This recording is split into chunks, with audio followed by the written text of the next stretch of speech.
สถานีวิทยุ FM 104.50 เมกะเฮิรตซ์วัดฝายหินมหาวิทยาลัยเชียงใหม่จังหวัดเชียงใหม่รายการต่อจากนี้ไปขอเชิญท่านผู้ฟังทุกท่านเข้าสู่รายการดีมีคุณค่าน่าติดตามรายการเกษตรเพื่อชีวิตดำเนินรายการโดยกลุ่มรักเกษตรประสานงานโดยนายพิชัยคงพิทักษ์คณะเกษตรมหาวิทยาลัยเชียงใหม่หมายเลขโทรศัพท์053944030ขอเชิญทุกท่านติดตามรับฟังได้ณบัดนี้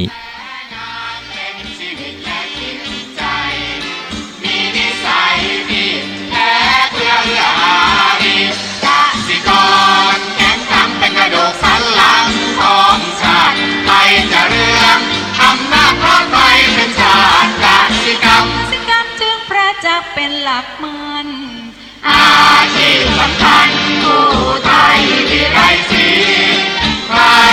จะเก็บใครจะแข็งแรงทวีสวัสดีครับท่านผู้ฟังพบกับรายการเกษตรเพื่อชีวิตสำหรับวันนี้เสนอเรื่องพืชผักตอนที่2ก่อนเข้าสู่รายการก็มีธรรมะมาฝากท่านผู้ฟังจากพจนานุกรมพุทธศาสตร์ของพระราชวรมุนีประยุตโต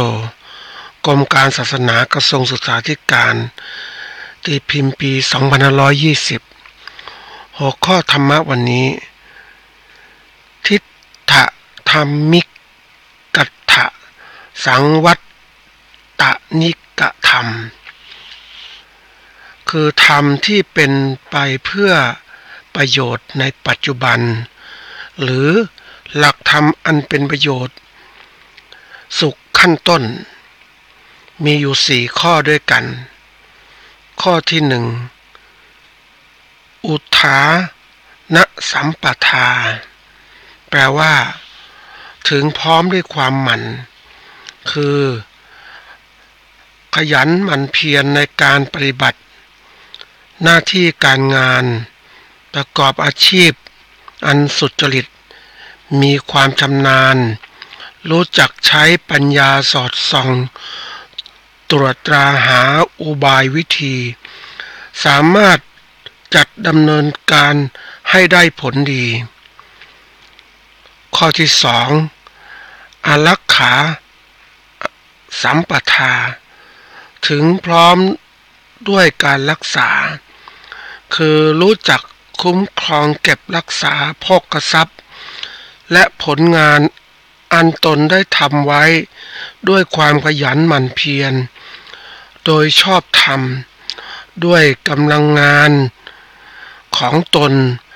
ไม่ให้เป็นอันตรายหรือเสื่อมเสีย 3. กัลยาณมิตรตาแปลว่าคบคนดีเป็นมิตรคือรู้จักกำหนดบุคคลในถิ่นที่อาศัยเลือกเสวนาสำเนียกศึกษาเยี่ยงอย่างท่านผู้ทรงคุณมีศรัทธามีศีลจาคะและปัญญา 4. สมชีวิตาแปลว่ามีความเป็นอยู่เหมาะสมคือรู้จักกำหนดรายได้และรายจ่ายเลี้ยงชีวิตแต่พอดีมิให้ฝืดเคืองหรือฟูมฟายให้รายได้เหนือรายจ่ายมีความประหยัดเก็บออมไว้ทั้ง4ข้อนี้ก็สอดคล้องสถานการณ์ปัจจุบันคือเรื่องของการความหมั่นในการทำประกอบอาชีพทำหารายได้ขึ้นอันที่2ก็รู้จักการรักษาทรัพย์ที่ได้นั้นนะเก็บรักษาให้เป็นใช้อย่างประหยัดใช้อย่างพอเพียงอันที่3กัลยาณมิตราคือการมีคบมิตรเลิกคบบุคคลนะยิ่งสถานการณ์โลกปัจจุบันเนี่ยเราต้องเลือกคบบุคคลที่มีคุณธรรมมีศีลมีจาคะมีปัญญาและข้อที่4คือความเป็นอยู่อย่างเหมาะสมนะอันนี้จะเป็นตัวสำคัญมากยิ่งจะทำให้เรานั้นเรียกว่าใช้ชีวิตอย่างถูกต้องไม่เดือดร้อน ในสถานการณ์ปัจจุบันนั้นเราได้พบกันนะว่าความปัญหาของสังคมที่เกิดขึ้นนั้นนะอย่างปัญหาทั้งเรื่องของในตัวของเราเองก็ตามความเครียดความทุกข์ยากลำบากที่เกิดขึ้นในตัวของตนเองนะแล้วก็ปัญหาของความนอกตัวสิ่งนอกตัวที่ทำให้เราเดือดร้อนตั้งแต่เรื่องของสังคมเศรษฐกิจการเมืองการประกอบอาชีพต่างๆอันนี้ก็ทำให้เกิดความเดือดร้อนเกิดขึ้นนะเราจะแก้ปัญหานี้ได้อย่างไรเราก็ต้องมาจัดการตัวเราเองก่อนก็คือหลักทั้ง4ข้อนี้แหละนะการที่เรานั้นต้องมีความหมั่นขยันหมั่นเพียรเก็บรักษาทรัพย์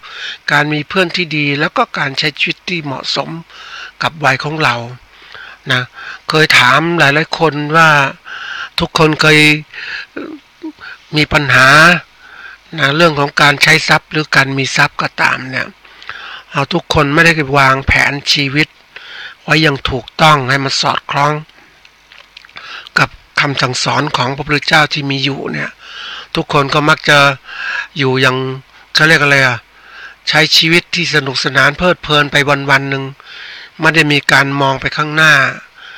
นะเหมือนกับการใช้ชีวิตอย่างประมาทนั่นเองนะบางคนได้ทรัพย์มาก็ใช้จ่ายทรัพย์อย่างสุรุ่ยสุร่ายแล้วหมดไปจะหาได้อย่างไรยิ่งสถานการณ์เศรษฐกิจสังคมการเมืองแบบเนี้ยการประกอบอาชีพการค้าขายต่างๆมันทำได้ยากนะอันนี้ก็ไปสัมภาษณ์กับผู้ที่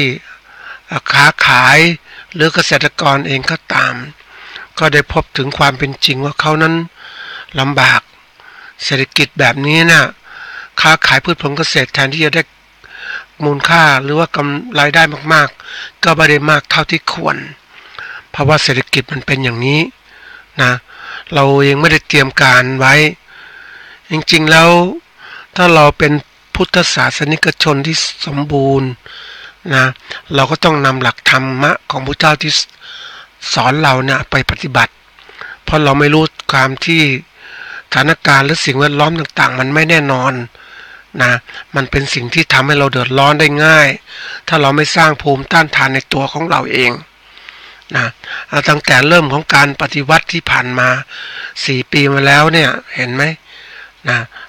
ตอนนั้นที่มีการบอกไว้ตั้งแต่เริ่มต้นว่าการปฏิวัติคราวนี้มันจะมีปัญหาตามและก็เป็นจริงตามนั้นถ้าเราไม่รู้จักว่าการเก็บออมทรัพย์ในการที่จะจับจ่ายใช้สอยอย่างไรเหมือนนักเศรษฐกิจไอ้นักที่เขาลงทุนเนี่ยเขารู้แล้วว่าเมื่อปฏิวัติปุ๊บเนี่ยเขาจะหยุดการลงทุนนะเขาเพราะว่าเขาพบว่าความไม่แน่นอนเกิดขึ้นมันเป็นความเสี่ยงนะทีนี้อย่างเกษตรกรเราก็ไม่ค่อยได้รู้เรื่องเหล่านี้มากมายเราก็ลงทุนไปทำเกษตรแล้วเสร็จแล้วก็ได้ผิดผลเกษตรมาขายไม่ได้ราคาอันนี้คือตัวอย่างเพราะฉะนั้นที่เคยกล่าวหรือบอกว่าทุกคนประชาชนของประเทศจะต้องมีความรู้ทุกเรื่องเกี่ยวกับเรื่องสังคมเศรษฐกิจการเมืองของประเทศแล้วเราจะต้องมีส่วนได้ส่วนเสียด้วยเข้าไปยุ่งเกี่ยวเข้าไปจัดการไม่ใช่ปล่อยไปให้เป็นหน้าที่ของคนอีกกลุ่มหนึ่งที่เข้ามาทำหน้าที่อย่างนี้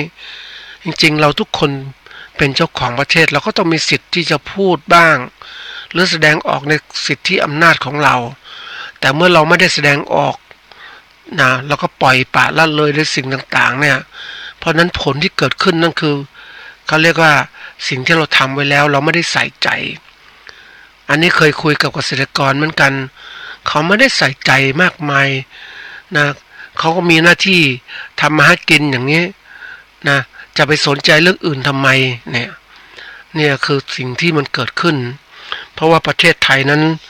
เราไม่ได้สอนให้ประชาชนได้รู้จักตระหนักถึงความเป็นจริงว่าเรานั้นมีส่วนในการพัฒนาประเทศของเราไม่ใช่ปล่อยให้กลุ่มคนกลุ่มใดกลุ่มหนึ่ง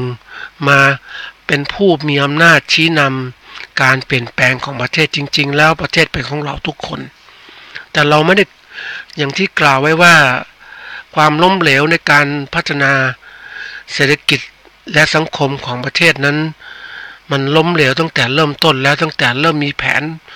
พัฒนาเศรษฐกิจสังคมตั้งแต่เริ่มต้นมาคือมีแผนพัฒนาเศรษฐกิจและสังคมแต่ไม่เคยมีแผนพัฒนาการเมืองเข้าไปเลยอันนี้คือความเป็นเขาเรียกอะไรอะความฉลาดของชนชั้นปกครองซึ่งพยายามที่จะทำให้ประชาชนไม่มีความรู้ไม่สนใจในเรื่องการเมืองซึ่งนั่นแหละคือข้อเสียที่เกิดขึ้นนะให้ทำให้เกษตรกรหรือคนอื่นๆไม่รู้ว่าตนเองมีหน้าที่อะไรนี่คือความผิดพลาดแล้ววันนี้แผนพัฒนาเศรษฐกิจและสังคมนั้นก็ยังไม่ใส่เรื่องการเมืองเข้าไปอีกมันก็เป็นอย่างเนี้ยนะเราก็มาบอกพยายามการเมืองพูดถึงอย่างนี้ปุ๊บนี่คือความผิดพลาดวันนี้แผนพัฒนาเศรษฐกิจและสังคมยังมีอยู่แต่ไม่เคยใส่เรื่องการเมืองนั่นคือชนชั้นปกครองเขาฉลาดในการทำให้ประชาชนไม่มีความใส่ใจเรื่องการเมืองจริงๆการเมืองเป็นเรื่องเขาเรียกว่าเรื่องที่ดีมากมีส่วนสำคัญในการพัฒนาประเทศของเราแต่นั่นคือเขาเรียกว่ารัฐบาลถอดเอาเรื่องการเมืองออกไปไม่ได้สอนให้ประชาชนรู้ตระหนักถึงความสำคัญของการเมืองที่ทุกคนจะต้องมีส่วนร่วมนั่นเป็นความล้มเหลวแล้วเพราะนั้นการพัฒนาประเทศมันต้องเป็นอย่างนี้นะก็มาฝากนะเพราะนั้นเมื่อประเทศเป็นอย่างนี้ปุ๊บเราแก้ได้ลำบากแล้วเราก็ต้องมาแก้ที่ตัวเราก็สร้างภูมิต้านทานให้เกิดขึ้นกับตัวเรานั่นคือใช้หลัก4ข้อมาที่กล่าวเมื่อกี้นี้แหละมีความขยันหมั่นเพียรหาทรัพย์ให้ได้อันที่2รู้จักใช้จ่ายทรัพย์ที่หาเข้ามานะเก็บออมทรัพย์อย่างไรประการที่3ก็ต้องมีเพื่อนที่ดีพยายามคบหาคนที่ดีเป็นเพื่อนนะไม่ใช่คนเป็นเพื่อนดีว่าคนนี้มีศีลมีธรรมมันต้องดูให้ดีดูละเอียดดีอย่างไรนะข้อที่4ก็คือใช้ชีวิตอย่างสมกับรายได้ของเราเก็บออมไม่ดีเพราะว่าความเดือดร้อนเกิดขึ้นกับตัวเราเนี่ยใครจะมาแก้กับตัวเรารัฐบาลก็บอกว่าจะมาช่วยเขาเรียกว่ามีการเพิ่มเบี้ยผู้สูงวัยนะเดือนละ600เป็น700-800เหล่านี้ถามว่านั่นคือสิ่งที่จะทำให้เรานั้นมีชีวิตที่ดีหรือไม่ยังไม่ใช่หลักที่ถูกต้องการที่จะพัฒนาประชาชนของประเทศนั้นก็จะสอนให้ประชาชนนั้นหรือฝึกประชาชนให้รู้จักการประกอบอาชีพมีรายได้ที่ตัวเองนั่นคือสิ่งสำคัญแต่การเอาเงินไปจ่ายอย่างงู้นอย่างนี้นั่นคือสิ่งที่อะไรก็ทำให้เราอ่อนแอนะคนทุกคนเหมือนกับเด็กนี่นะท่านผู้ฟังเราเป็นพ่อแม่มีลูกเราก็สอนให้ลูกของเรานั้นหารายได้ด้วยตัวเองนะเราได้ตัวเองจะเป็นฝึกความรับผิดชอบของเขาเหมือนต่างประเทศที่เขาสอนลูกของเขาอายุ18ปีต้องทำงานหาเลี้ยงชีพตัวเองส่งเสียตัวเองเพราะพ่อแม่ส่งได้เท่านั้นนี่เขาฝึกขนาดนั้นแต่สังคมไทยนี่นะลูกยัง18ปีไปแล้วยังต้องจ่ายเงินอีกบางที่นั้นจ่ายลูกไม่มีรายได้ก็ขอพ่อแม่ตลอดเวลาโตแล้วมีลูกมีครอบครัวยังขอพ่อแม่อีกอย่างเนี้ยอันนี้คือสิ่งที่มันเกิดขึ้นเราก็เขาเรียกเลี้ยงลูกไม่โตนั่นเองทำให้เนี่ยคือบอกว่าสังคมเราอ่อนแอเพราะว่าคนในสังคมเราอ่อนแอในการใช้ชีวิตครับก็เอามาฝากท่านผู้ฟังนะเป็นข้อคิดฝากไว้นะณวันนี้ต้องช่วยตัวเองให้มากที่สุดที่ทำได้เพราะว่าสถานการณ์เศรษฐกิจสังคมการเมืองยังไม่ดีพอยังไว้ใจไม่ได้รายได้ก็ยังไม่คุ้มกับคือรายได้ยังไม่คุ้มกับรายจ่ายที่เกิดขึ้นจะต้องประหยัดใช้อย่างเหมาะสมนะท่านผู้ฟังอันนี้ก็เราต้องรู้จักจับจ่ายใช้สอยแต่เท่าที่สังเกตนะท่านผู้ฟังว่าการจับจ่ายใช้สอยนั้นเกิดขึ้นทำไมถึงเป็นอย่างนี้นะก็เพราะว่าภาคเกษตรเราไม่ค่อยมีรายได้มากก็ประหยัดค่าใช้จ่ายเมื่อประหยัดค่าใช้จ่ายมันก็เลยการจับจ่ายใช้สอยหดตัวลงอย่างมากมันก็กระเทือนถึงภาคการผลิตสินค้าประกันครองชีพต่างๆก็ผลิตมาแล้วขายไม่ได้หรือขายไม่ได้ดีเท่าที่ควรก็เกิดสภาวะของการหดตัว เนี่ยไม่มีคนซื้อรถมากมายเสื้อผ้าก็ไม่มีคนซื้อมากเหมือนแต่ก่อนการเดินทางก็น้อยลงนะโรงแรมที่สร้างขึ้นก็ไม่ค่อยมีคนพักเนี่ยนี่รัฐบาลก็พยายามจะส่งเสริมให้คนอื่นมาเที่ยวถามว่าเที่ยวเขาได้มาจับจ่ายใช้สอยในประเทศของเรานั่นคือการที่เขานั้นประหยัดค่าใช้จ่ายประเทศไทยเนี่ยการท่องเที่ยวคืออาหารการกินถูกที่อยู่อาศัยถูกคนก็มาเที่ยวแต่ถามว่าเที่ยวแล้วเนี่ยรายได้ตกอยู่กับใครเนี่ยรายได้ตกอยู่กับใครรายได้ตกอยู่กับผู้ประกอบการแต่ไม่ถึงกับประชาชนของประเทศนะท่านผู้ฟังผู้ใช้แรงงานมันตกจริงๆตกอยู่กับพวกนายทุนที่เป็นเจ้าของธุรกิจการประกอบการธุรกิจท่องเที่ยวนั่นแหละนะอันนี้เป็นกลุ่มชนที่เขามาลงทุนก็ทำธุรกิจอย่างนี้เพราะนั้นบางทีที่บอกอย่างภาครัฐเขารายงานว่าเศรษฐกิจของประเทศดีอย่างงู้นดีอย่างนี้มันรายงานคืออย่างที่กล่าวไว้ว่าเวลาเขารายงานก็เอาตัวเลขรวมๆมารายงานแต่ไม่ได้บอกว่าผลที่เกิดขึ้นมันเกิดกับคนกลุ่มไหนนะเกิดกับกลุ่มคนที่ลงทุนนั่นเองหรือผู้ประกอบการประชาชนส่วนใหญ่ของประเทศเขาไม่ค่อยมีผลได้ที่เกิดขึ้นจากสิ่งเหล่านี้เลยอันนี้คือปัญหาใหญ่นะแรงการประกอบการของประชาชนนะของประเทศไทยนั้นมีรายได้จากการประกอบการเกษตรรายได้จากขายแรงงานนะจะเป็นพวกของทุนหรือประกอบการธุรกิจต่างๆเนี่ยเราไม่มีทุนมากมายนะไม่เหมือนกับนักธุรกิจที่เขาลงทุนมาเป็นหลายชั่วอายุคนเขาก็ร่ำรวยขึ้นมีทุนประกอบการเกิดขึ้นเราเห็นได้ชัดเจนว่านะเศรษฐกิจของ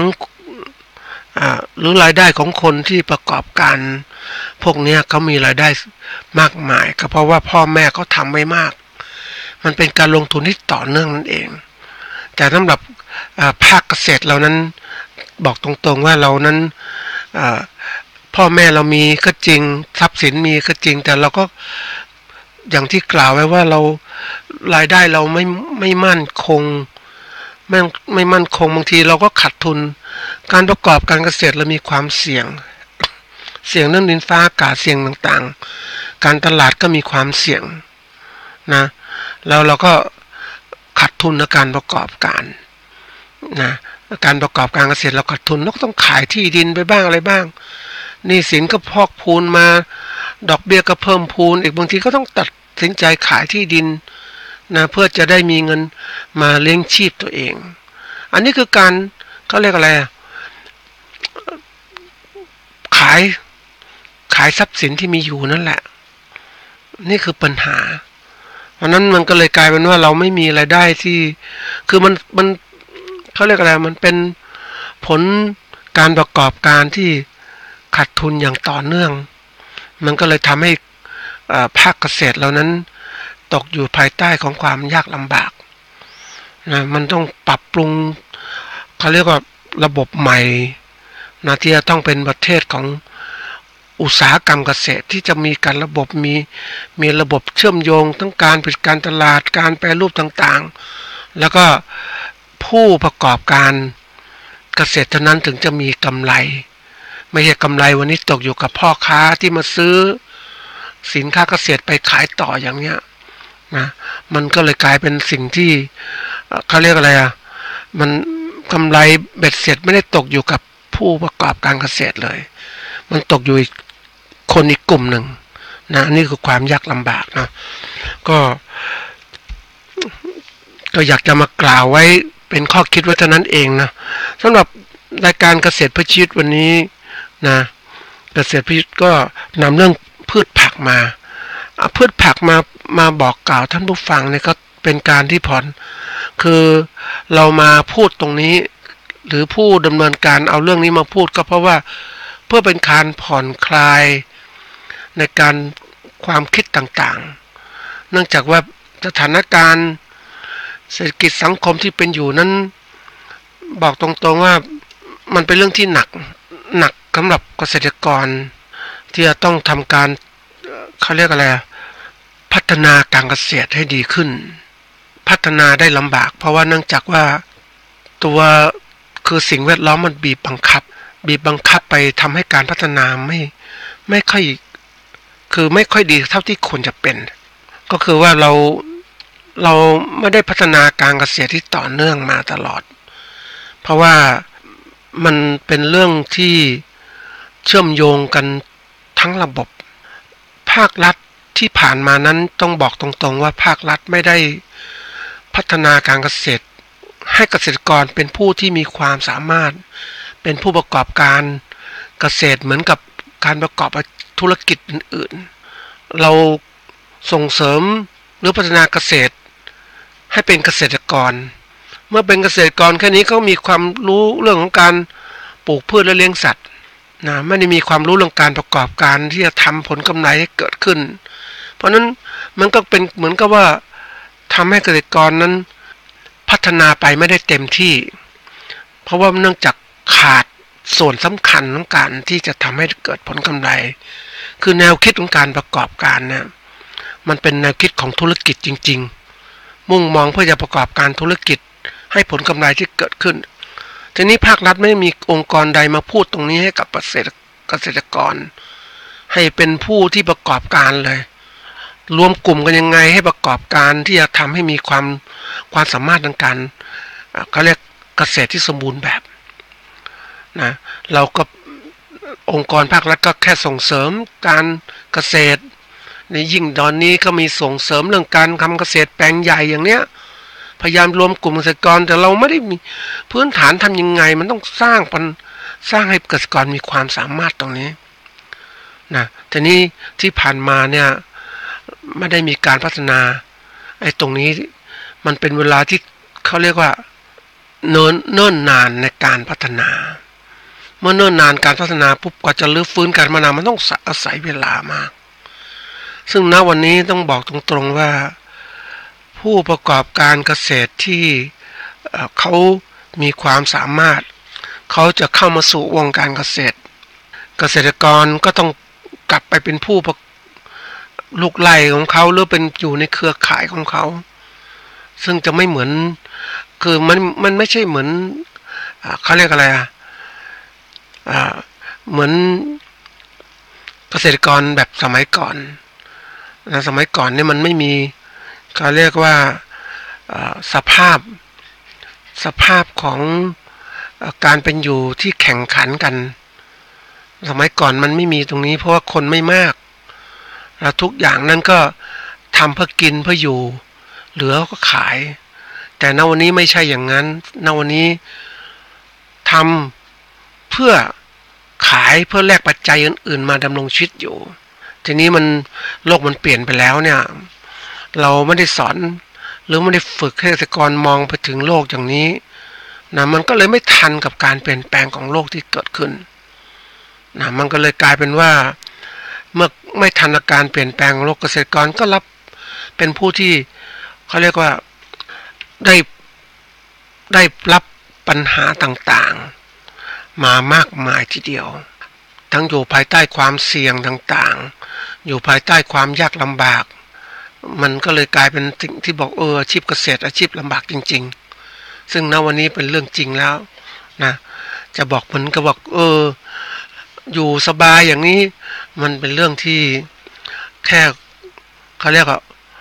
ความฝังใจในอดีตนั่นเองซึ่งปัจจุบันนั้นไม่ใช่ปัจจุบันเปลี่ยนเพราะนั้นพูดบนรายการก็นำเรื่องบางเรื่องมาผ่อนคลายหยุดบ้างเพื่อให้เกษตรกรได้คิดว่าจะตัดสินใจจะทำอะไรบ้างเพราะว่าปัญหาเกษตรปัญหาใหญ่มากภาครัฐเองเขาก็ไม่ได้มีองค์กรภาครัฐร่วมกันพัฒนาเกษตรกรให้เป็นผู้ประกอบการก็มีไม่กี่องค์กรกระทรวงกรมต่างๆของกระทรวงเกษตรก็ไม่ได้เชื่อมต่อกันกับกระทรวงพาณิชย์นะกับกระทรวงอื่นซึ่งจะต้องมีระบบการบริหารจัดการที่ดีกว่านี้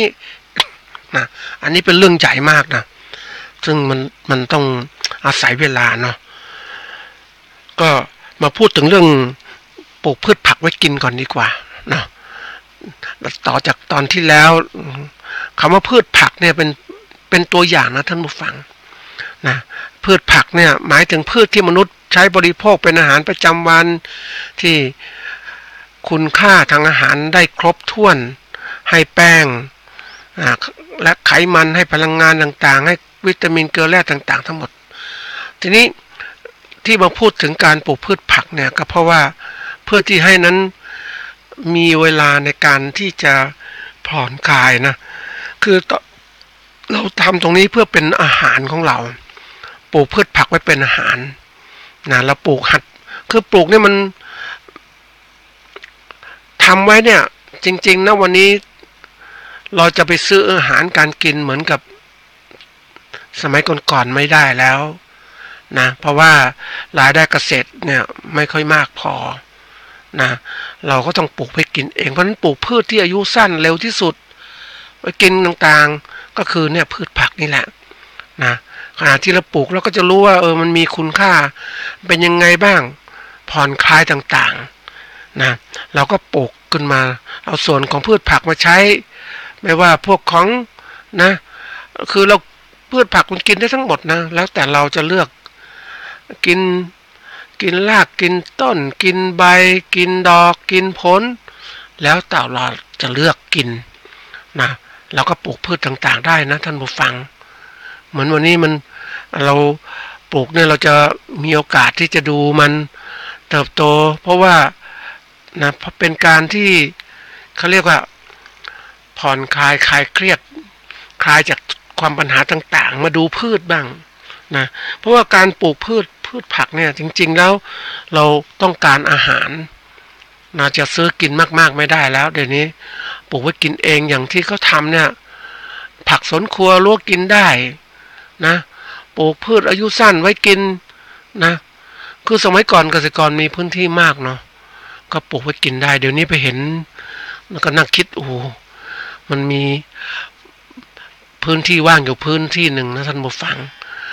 มีข้าวโพดมีผักบุ้งคือเจ้าของพื้นที่ก็คงทิ้งไว้มั้งประมาณที่ประมาณสัก2 งาน 3 งานแถวๆนี้นะมันก็ขึ้นมามีน้ำต่างๆนึกทีนี้พืชอื่นๆมันขึ้นไม่ได้เพราะอย่างที่คือพื้นที่มีน้ำขังนะเมื่อน้ำขังว่าจะพืชมันก็ขึ้นได้ยากเหมือนกันเนาะแต่ผักบุ้งน้ำมันลอยน้ำได้เนี่ยมันก็อยู่ก็เติบโตมาก็น้ำขึ้นน้ำลงต่างๆปรากฏผักบุ้งอยู่รอดได้พืชอื่นอยู่ไม่ได้แล้วพืชต่างๆก็ต้องมันมีลักษณะของมันคือความสามารถในการแข่งขันกันผักบุ้งมันสภาพอย่างนี้ผักบุ้งเติบโตได้ดีกว่าก็สามารถจะครอบครองพื้นที่เหล่านั้นก็กลายเป็นแปลงผักบุ้งนะก็ตอนแรกๆก็เห็นมันขึ้นมามันก็สวยดีนะยอดต่างๆก็เกิดน่ากินน่าอะไรแต่ไม่ได้ใส่ใจมันนะเพิ่งดูว่ามันเติบโตมาทีนี้ไม่นานก็เริ่มมีคนที่จะไปเก็บผักบุ้งนะเก็บผักบุ้งทีนี้เขาก็เก็บคือคงจะได้ประโยชน์มากเพราะว่าเก็บไปขายนะไปขายอาจจะมัดเป็นอะไรต่างๆเพราะว่ามันสวยเก็บปุ๊บนะไปขายแล้วก็เก็บอีกสัปดาห์นึงเก็บประมาณ1 หรือ 2 ครั้งมันก็เยอะเนาะแล้วก็ค้าขายการเก็บมันก็เป็นส่วนที่ทำให้เด็ดผักบุ้งแล้วเนี่ยก็ทำให้ผักบุ้งแตกยอดใหม่ยอดอ่อนก็เกิดขึ้นก็ไปขายกลายเป็นเขาเรียกว่าทำรายได้ที่ดีขึ้นนะทำรายได้กับผู้ที่ทำตรงนี้คือจากที่มันขึ้นอยู่ตามธรรมชาติก็มีคนใช้ประโยชน์แล้วนะอันนี้เป็นตัวบอกบางอย่างนะท่านผู้ฟังปกติถ้าเศรษฐกิจดีๆเนี่ยคนเขา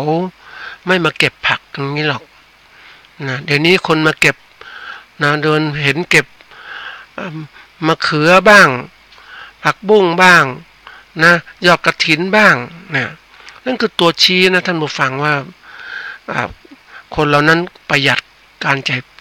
ใช้จ่ายก็ต้องมาใช้วิธีการแบบนี้แหละเก็บพืชผักกินเพราะฉะนั้นในการที่เรามีพืชผัก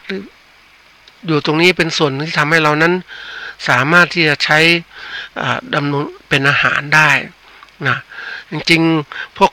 การปลูกเนี่ยก็เป็นตัวหนึ่งละนะเพิ่มปริมาณอาหารได้มากขึ้นนะแล้วก็สามารถที่จะปลูกไปแล้วก็ทำรายได้ไม่ว่ามะเขือตะไคร้ต่างๆหรือพวกพืชผักชีทำได้หมดนะทำรายได้ขึ้นเพราะเป็นพืชอายุสั้น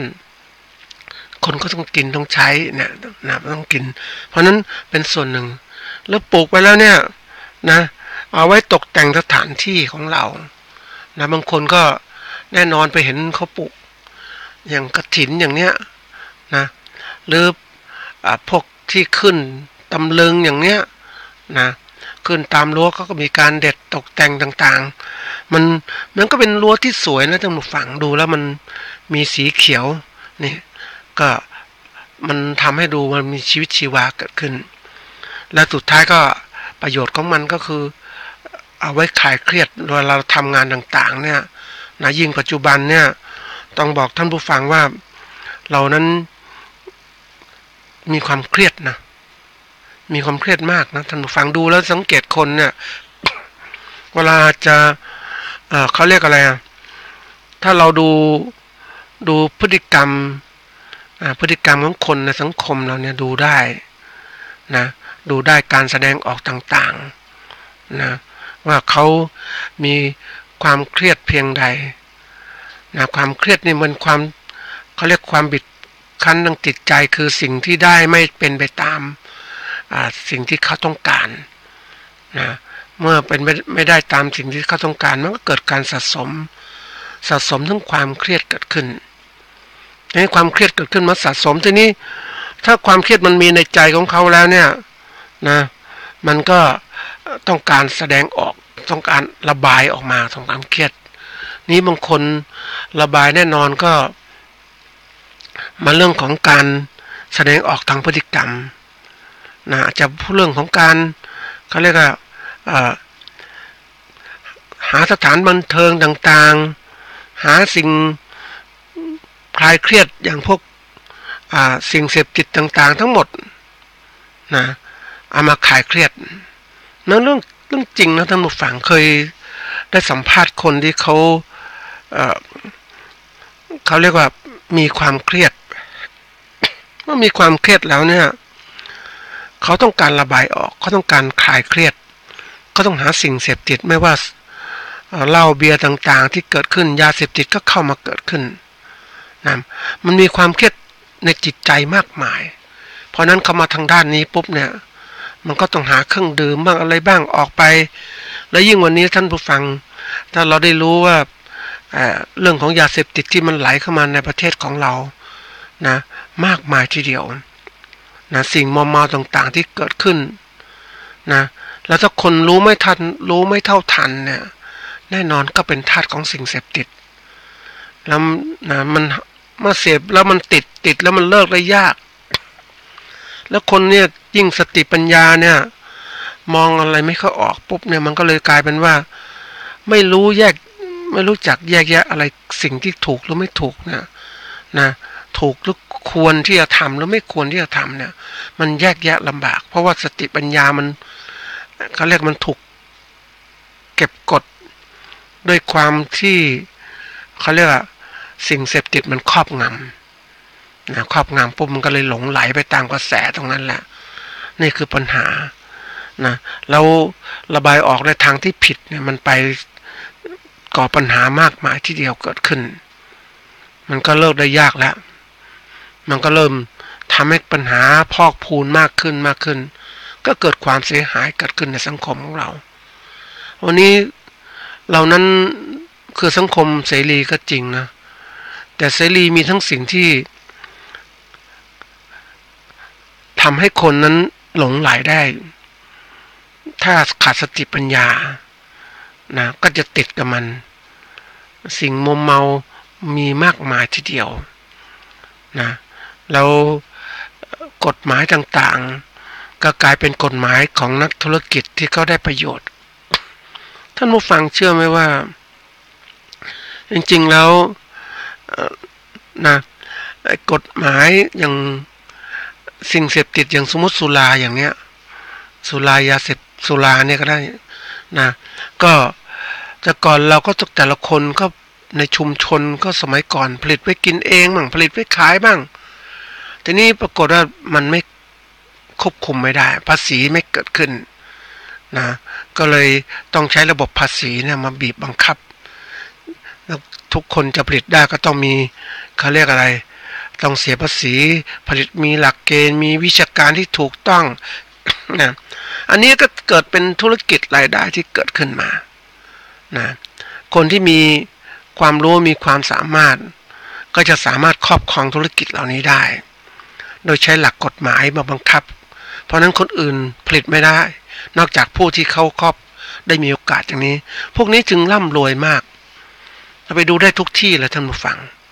ทีนี้มันก็ร่ำรวยระบบการของเขาก็มีการโฆษณาต่างๆได้เอาละตอนนี้สิ่งโฆษณาทำให้คนหลงไหลต่างๆมากมันก็กลายเป็นคนก็เสพก็ติดมันก็กลายเป็นสิ่งที่สังคมยอมรับไปเห็นได้ทั้งไปดูในที่ต่างๆนะท่านผู้ฟังสถานบันเทิงต่างๆกลางคืนนี้ก็มีสิ่งเสพติดเหล่านี้มากเพราะนั้นมันก็เลยกลายเป็นทำให้คนนั้นหลงไหลไปแล้วมันเป็นเขาเรียกว่าธุรกิจจากสิ่งมอมเมาของมอมเมาประชาชนนี่แหละเพราะนั้นผู้ที่อ่อนแอก็จะหลงเป็นเหยื่อก็จะตกเป็นเหยื่อนั่นเองแล้วอย่างที่กล่าวไว้ว่านะไม่ค่อยมีองค์กรใดที่จะมาเขาเรียกว่าสร้างภูมิต้านทานให้กับคนในสังคมให้รู้จักแยกแยะในการบริโภคอะไรหรือไม่บริโภคอะไรปล่อยให้เป็นโลกของเสรีเพราะนั้น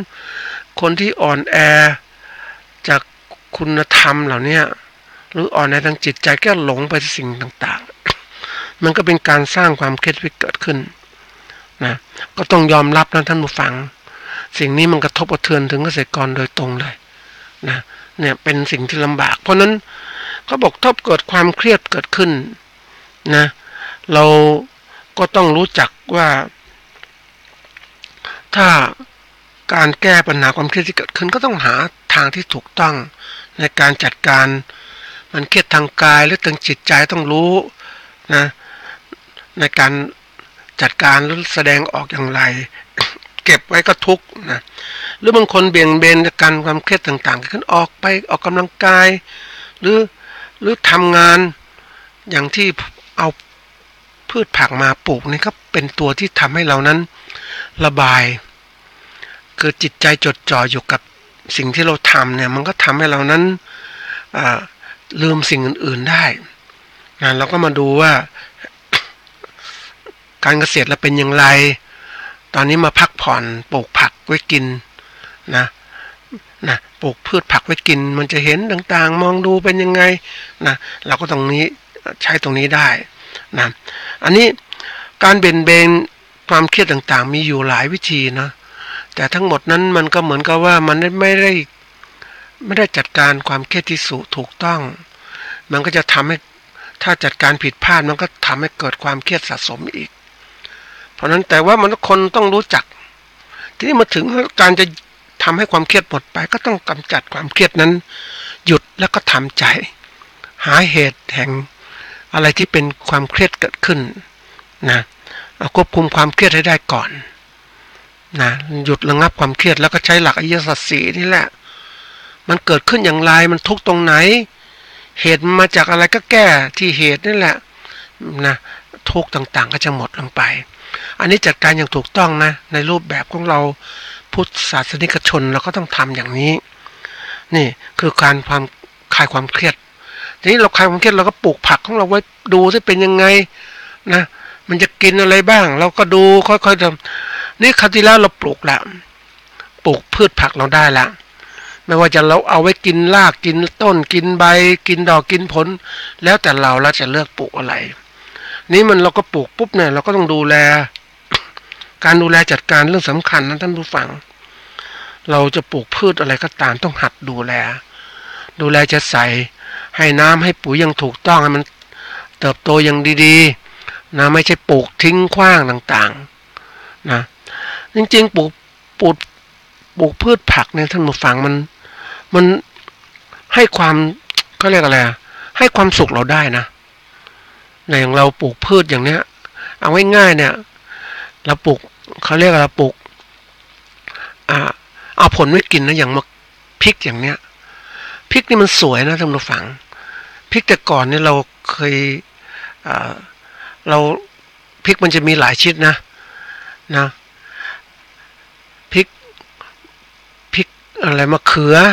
พริกขี้หนูนะพริกอย่างอื่นมีพริกเยอะแยะนะครับหลายชนิดทีนี้พริกขี้หนูเนี่ยเล็กๆเนี่ยมันสวยปลูกในกระถางนะปลูกง่ายนะท่านผู้ฟัง จริงๆแล้วเราปลูกพืชผักเราปลูกในดินแล้วแต่เดี๋ยวยุคใหม่ๆเนี่ยเขาปลูกมาใส่กระถางเพื่อการดูแลง่ายขึ้นเอาไปตกแต่งตรงไหนก็แล้วแต่มันก็ได้นะแล้วบางทีเดี๋ยวนี้ยุคใหม่ก็มาปลูกเป็นอยู่ในเขาเรียกว่าอยู่ในน้ำเลยนะไม่ต้องใช้เขาเรียกอะไรดินละเดี๋ยวนี้ก็มีตัวที่จะยึดลำต้นพืชผักไว้นะรากก็อยู่ในน้ำแช่ไว้นะดูแลจัดการง่ายนะมันให้ความสวยความสดใสได้พริกมันมีหลากสีนะพริกสดพริกแล้วแต่นะพริกขี้หนูแคระต่างๆนะมันเป็นตัวอย่างนะท่านผู้ฟังเวลาปลูกพวกนี้เราเอามาตกแต่งสถานที่เราก็ได้นะเดี๋ยวนี้ไปดูเขาตกแต่งสวนนะคือบางทีมันเป็นเรื่องของเขาเรียกว่าผ่อนคลายเนาะเหมือนนักคือเขาเรียกผู้ประกอบการหรือพวกทำงานต่างประเทศอย่างคนญี่ปุ่นอย่างเนี้ยนะเขาก็ประกอบอาชีพเขาก็ต้องทำงานโรงงานอุตสาหกรรมต่างๆเพราะนั้นคนเขาอยู่มากพื้นที่เขาเรียกว่าพื้นที่อยู่อาศัยเนี่ยมันเล็กมันแคบนะเพราะฉะนั้นเขาก็อยากจะมีสวนเล็กๆของเขาบางคนก็ยังไปทำอะไรพวกผงโป๊ยเซียนเล็กๆน้อยๆเนี่ยอันนั้นก็ส่วนหนึ่งละแต่ถ้าเราทำของเราเนี่ยเราเอาพืชผักของเราเนี่ยไปปลูกอย่างนี้มันได้ประโยชน์หลายอย่างทีเดียวนะเราเห็นมันสวยงามตกแต่งสวนของเรานะมันกินได้หมดนะบางคนได้ปลูกเขาเรียกว่าทำสวนนะสวนไว้ที่บ้านนะมันเป็นอาจจะเป็นไม้ใบไม้ดอกไว้ดูสวยงามต่างๆแต่เรานั้นเราเอาไปกินเลยเพราะนั้นเวลาเราปลูกพืชผักเราก็เลือกสิเลือกของเอาอยากจะปลูกพืชผักที่ให้รากเนี่ยนะเราก็เลือกอย่างสมมติมันเทศอย่างเนี้ยมันสำปะหลังอย่างเนี้ยนะแล้วมันสำปะหลังเดี๋ยวนี้เขามีใบมันมีหลากสีนะท่านผู้ฟังนะจะมีสีต่างๆมันดูสวยนะเอาคือมันเนี่ยมันต้องดูแล้วแต่เราว่าจะปลูกอะไรทั้งหัวกินได้นะครับเลือกเอาแล้วใบมันจะมีสีต่างๆนะหรือปลูกพืชพวกลำต้นเอาลำต้นไว้กินนะอย่างพวกผักบุ้งอย่างเนี้ยก็ได้ผักบุ้งนี่ใส่ปลูกใส่กระถางได้นะท่านผู้ฟังหรือปลูกน้ำนะอยู่ในน้ำมีดินนิดหน่อยมีน้ำให้มันขึ้นในกระถางสวยทีเดียวนะผักบุ้งจีนผักบุ้งไทยอย่างเนี้ยนะมันมีสีต่างๆนะจริงๆผักบุ้งนี่มันเราเองเราต้องเลือกนะท่านผู้ฟังจริงๆแล้วมันมีผักบุ้งพื้นเมืองของเราที่เป็นมันต้นไม่ใหญ่นะต้นมันเรียวมันสีไม่สวยต้นแดงๆอย่างเนี้ยนะผักบุ้งไทยผักบุ้งจีนก็ต้นขาวอย่างเนี้ยทีนี้มาดูว่าเราปลูกแล้วเราต้องการอะไรให้มันเลื้อยไปตามไหนเราก็เลือกเอานะมันเป็นอะไรที่คือเดี๋ยวนี้เวลาทำอะไรต้องคิดถึงประโยชน์ที่เราได้รับนะว่าเราต้องการประโยชน์นะเป็นผลเป็นอะไรต่างๆเราจะปลูกเอาแค่สวยงามอย่างเดียวมันไม่ได้ละเดี๋ยวนี้ต้องสวยงาม นะเอาไว้กินได้ด้วยนะตกแต่งสถานที่ได้ด้วยเนี่ยมันไปคือต้องคิดทุกอย่างนะพวกใบอย่างเนี้ยพวกคะน้าอย่างเนี้ยนะมันแล้วแต่ดอกก็เหมือนกันนะท่านผู้ฟังเดี๋ยวนี้เราปลูกพืชผักที่มีดอกก็มีนะมันเป็นสิ่งที่เราต้องปลูกขึ้นมาแล้วปลูกขึ้นมาดูแลรักษามันก็ทำให้เราเห็นมีศัตรูอะไรไหมนะเดี๋ยวนี้ถ้าเราปลูกการดูแลรักษาคือการให้น้ำพรวนดินใส่ปุ๋ยที่มันเหมาะสมกับการเจริญเติบโตของพืชเหล่านั้นและควบคุมศัตรูพืชนะอาจจะมีพวกโรคต่างๆโรคพืชต่างๆก็มีนะมีโรคพืชมีแมลงกินใบพืชต่างๆเราก็ถ้าปลูกไม่มากเราก็นั่งดูก็เด็ดเอาก็ได้นะเด็ดเอามาเอาไปกำจัดเสียอย่างใบพืชมันเกิดเชื้อราเกิดขึ้นก็เด็ดเอาตัดออกไปนะพวกแมลงกินใบก็เหมือนกันเราก็ตัดออกไปอย่างนี้แล้วมันมีไม่มากยิ่งบางถ้าเราปลูกอย่างนี้นะบางทีเขาเรียกว่าเราต้องการความสวยงามเนาะเราก็ไม่อยากเขาเรียกว่าทำลายใบมันหรือว่าใบมันเกิดโรคต่างๆหรือจะเกิดโรคเราก็ป้องกันบางทีก็ใช้พลาสติกคลุมนะยิ่งในยุคปัจจุบันเนี่ยเขาเรียกว่ามีคนปลูกพืชผักชนิดที่เรียกว่าปลูกอย่างพิถีพิถันนะไม่ใช้ยาฆ่าแมลงไม่ใช้ยาเคมีต่างๆเลยก็จะมีการที่ว่าปลูกในโรงเรือนนะปลูกในโรงเรือนนี่มันคุมเขาเรียกควบคุมสภาพแวดล้อมต่างๆได้ควบคุมโรคศัตรูต่างๆได้นะเพราะนั้นต้นพืชต่างๆก็อยู่ในนั้นก็แน่นอนว่าจะ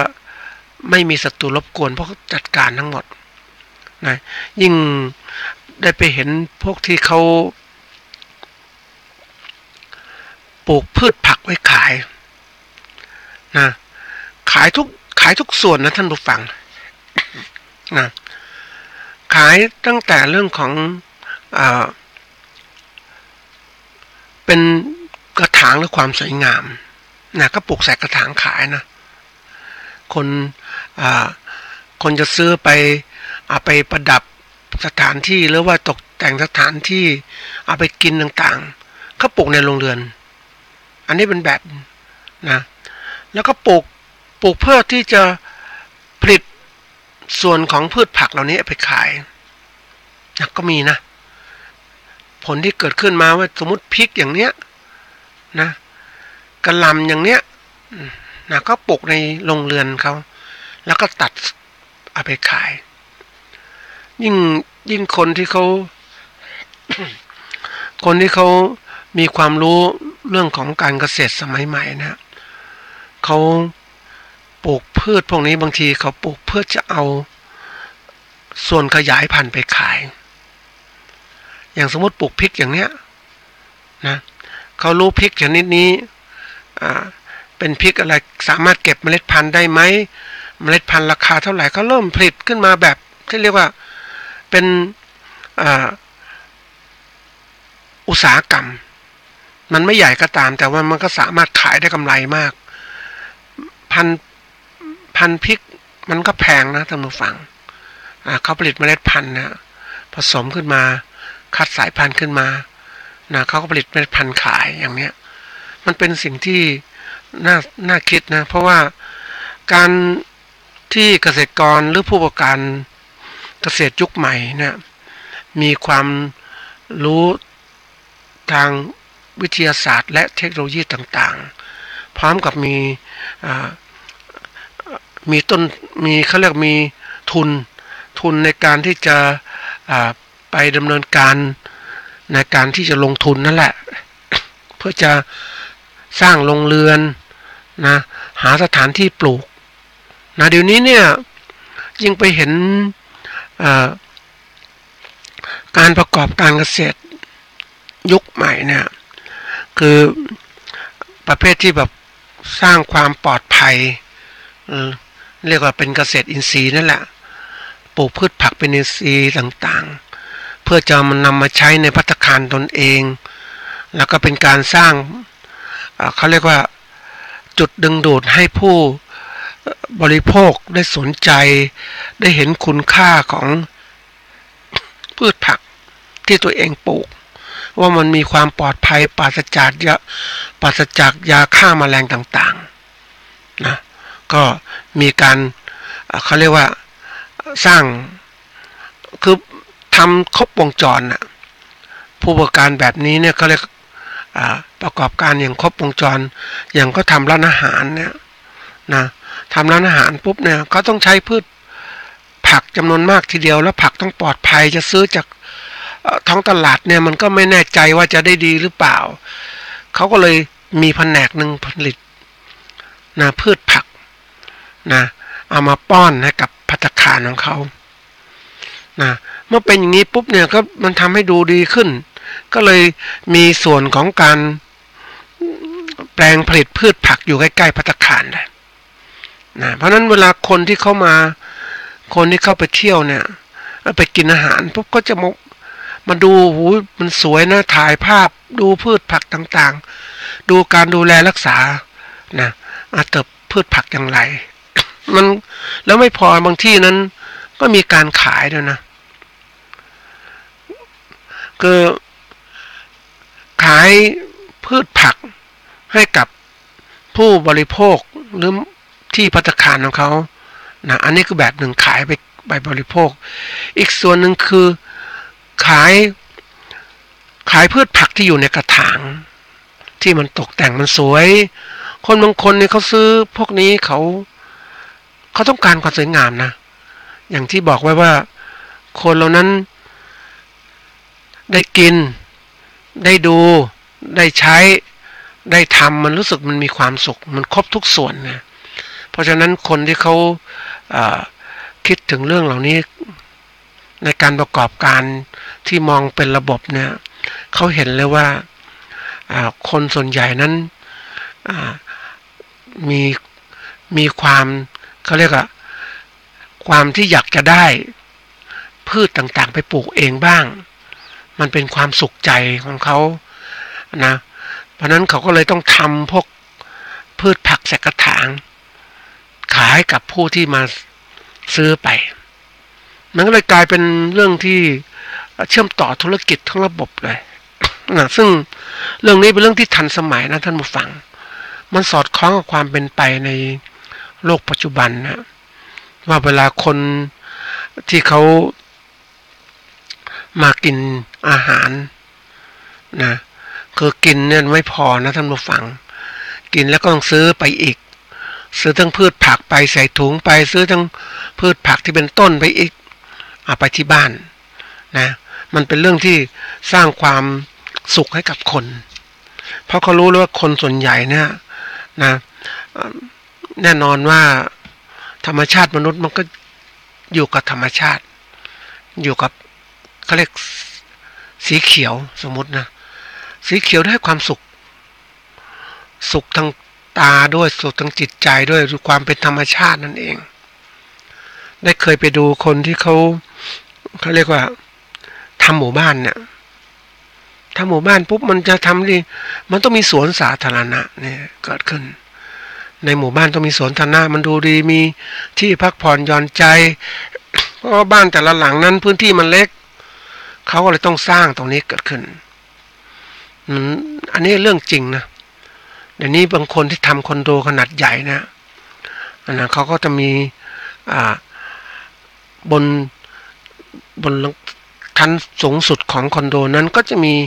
สวนสาธารณะเนี่ยนะไม่ว่าจะมีอ่างน้ำมีต้นไม้ปลูกนะ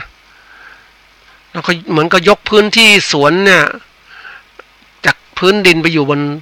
ข้างบนตึกนะก็เพื่อให้คนนั้นมีที่พักผ่อนนั่นเองนะเพราะว่าธรรมชาติของมนุษย์เหล่านั้นต้องการอยู่ใกล้ชิดกับธรรมชาติเพราะนั้นธรรมชาติมันจะเป็นอาคารอยู่อาศัยคอนโดต่างๆมันเหมือนกับมันเป็นธรรมชาติเขาพยายามจะสร้างขึ้นมานะยิ่งวันนี้ไปเห็นภาพหนึ่งนะท่านผู้ฟังในห้องบางห้องของคอนโดเนี่ยก็จะมีภาพ นะภาพสีต่างๆที่ดูเหมือนธรรมชาติมีทะเลมีอะไรไปแปะข้างผนังห้องนี่แหละอันนั้นคือตัวอย่างอันนั้นบางทีคนที่เขารู้พวกนี้เขาทำตรงนี้ไม่พอแล้วทำภาพขายไม่พอก็ทำพืชใส่ต้นพืชใส่กระถางนะเอาไปขายนะถ้าท่านผู้ฟังมีโอกาสก็ไปเดินดูนะตลาดที่เขาขายพวกต้นไม้ต่างๆนะเราจะเห็นได้ว่าแนวโน้มมันเป็นไปนะท่านผู้ฟังมันเป็นไปตามธรรมชาติจริงๆของการเป็นเมือง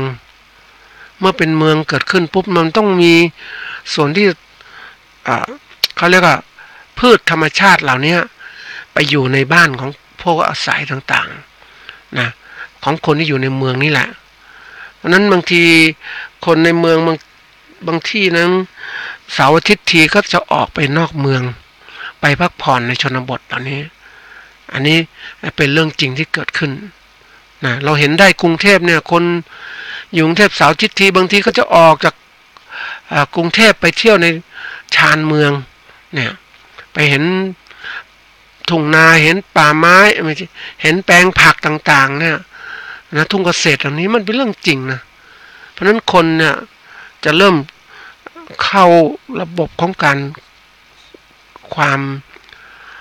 มผ่อนคลายนั่นแหละหาความสุขธรรมชาติในตัวเมืองเชียงใหม่นี่เห็นนะท่านผู้ฟังมีเขาเริ่มทำเขาเรียกว่าสถานที่เป็นที่พักเหมือนกับรีสอร์ทนั่นแหละแต่ที่พักนี้เป็นที่พักแบบมีทุกอย่างพยายามมีทุกอย่างนะตั้งแต่เรื่องของห้องพักอาคารพักณสถานที่ต่างๆสวนสาธารณะต่างๆมีหมดเลย มีสวนมีที่เลี้ยงสัตว์ด้วยมีที่ปลูกพืชด้วยและยุคปัจจุบันนี่มีอะไรรู้ไหมท่านผู้ฟังมีสถานที่ฝึกสมาธิด้วยนี่ยุคใหม่นะเพราะนั้นเรื่องนี้เป็นเรื่องจริงนะท่านผู้ฟังเดี๋ยวนี้คนรุ่นใหม่ๆนะทำสมาธิโดยเฉพาะในต่างประเทศเขามีเขาเรียกว่าโครงการให้ประชาชนได้พักผ่อนทางจิตก็เรียกทำสมาธินี่แหละนะอันนี้เขาก็เริ่มมีแล้วในประเทศไทยเริ่มมีอย่างนี้นะเป็นที่จะทำสมาธิให้คนที่มาท่องเที่ยวมีฝึกทำสมาธิด้วยนะในต่างประเทศนี้ก็ถือว่าการทำสมาธิเป็นเรื่องที่สำคัญทำให้คนนั้นได้พักผ่อนทางจิตสมาธิมีส่วนสำคัญในการทำให้คนคลายเครียดด้วยนะครับพูดถึงพืชผักเนี่ยอันนี้เป็นแค่เบื้องต้นนะท่านผู้ฟังว่ามันเป็นตัวที่เราสามารถที่จะใช้ประโยชน์ได้มากมายมันเป็นเหมือนกับสรุปบทเรียนเราสอนเราถ้าเราปลูกพืชผักได้เป็นนะเพราะนั้นมันก็จะสอนเราอีกเราจะปลูกไม้ผลไม้ยืนต้นต่างๆได้อีกซึ่งเป็นเรื่องที่เราใช้ตัวนี้แหละเป็นตัวที่จะ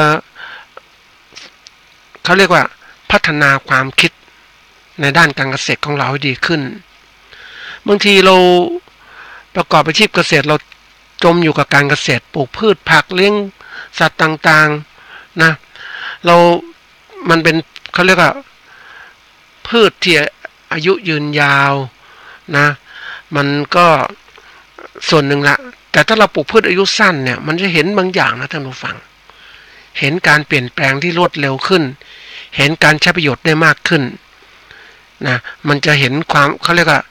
ความรู้สึกนึกคิดของเราที่ฝึกตนเองนั่นแหละทำยังไงบ้างธรรมะหรือสิ่งที่ต่างๆที่รอบตัวเราสอนเราได้มาก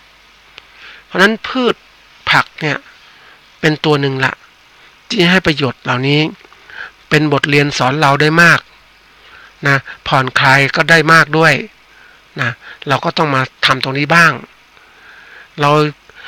เล่นกับสิ่งใหญ่ๆสิ่งยืดยาวมันไม่เห็นความเปลี่ยนแปลงที่ชัดเจนเล่นกับพืชผักอายุสั้นๆเนี่ยเห็นการเปลี่ยนแปลงได้และการใช้ประโยชน์ได้มากขึ้นนะก็เป็นสิ่งที่ใช้เป็นบทเรียนสอนเรา คลายเครียดจากปัญหาสังคมเศรษฐกิจการเมืองที่เกิดขึ้นมาฝึกตนเองตรงนี้สงบสักพักหนึ่งให้มันมีพลังจิตที่มากขึ้นสมาธิมากขึ้นค่อยไปต่อสู้หรือพัฒนาแนวคิดต่างๆในการประกอบการเกษตรของเรามันก็ต้องมีมุมเขาเรียกว่ามุมพักผ่อนบางทีเราเจอปัญหาต่างๆมากมายทีเดียวเราก็ต้องหยุดพักหาที่มาสงบสักพักหนึ่งนะการปลูกพืชผักนี่ก็ตัวหนึ่งละที่สงบจิตของเราแล้วก็มีความเข้มแข็งทางจิตใจเข้าไปต่อสู้นะในโลกเป็นจริงมันก็จะทำให้เรานั้นมีความคิดความอ่านที่ดีขึ้นก็เป็นส่วนที่ฝากท่านผู้ฟังนะก็เห็นประโยชน์คุณค่าของการปลูกพืชผักทั้งกินทั้งขายทั้งตกแต่งสถานที่และผ่อนคลายของให้กับเราได้ก็ฝากไว้นะครับวันนี้หมดเวลาแล้วสวัสดีครับที่จบไปแล้วนั้นเป็นรายการเกษตรเพื่อชีวิตดำเนินรายการโดยอาจารย์พิชัยคงพิทักษ์